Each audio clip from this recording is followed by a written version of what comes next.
На сегодняшний день для изучения крымско-татарского языка существует несколько онлайн-сервисов и приложений.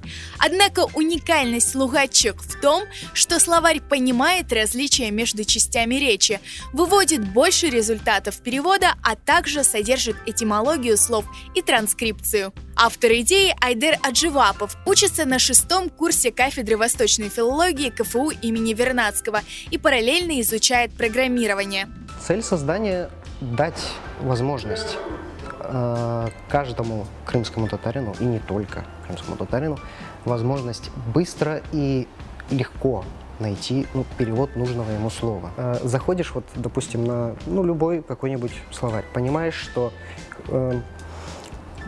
потребности в каких-то информационных инновациях в рамках крымско-татарской филологии, крымско-татарской культурологии, истории и так далее, да, эта потребность есть на сегодняшний день, потому что мы не можем всю жизнь следовать каким-то консервативным тенденциям, поэтому мы должны сейчас уже ориентироваться именно на такое, знаете, мультимедиа пространство. Работа над словарем длилась больше года. За основу были взяты все полезные интернет-ресурсы, а также электронная версия словаря Сирана Усинова. Скажу без хвастовства абсолютно. Скажу, что работа над словарем продолжалась каждый день.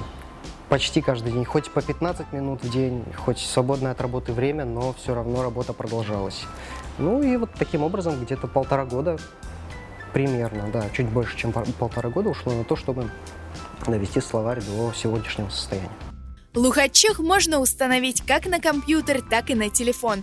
Словарь поддерживает перевод с русского на крымско-татарский и наоборот. Самое главное, то, что человек, зашедший сегодня на сайт, зашедший в словарь и не нашедший нужное ему слово, завтра зайдет и обязательно его найдет, потому что завтра это слово будет добавлено. Сделали систему обратной связи, то есть люди могут быстро и легко сообщать об ошибках, если они их видят. А ошибки, безусловно, есть. Но теперь есть возможность эти ошибки исправлять. Любой человек может сообщить о том, что он увидел ошибку. Любой человек может предложить какой-то свой вариант перевода. Это сделано легко, понятно и удобно. И плюс это постоянно поддерживается. Словарь не требует постоянного доступа к интернету. При помощи кнопки «Добавить приложение Лугаччык на главный экран» оно будет работать даже в режиме офлайн, и переводчик всегда будет под рукой.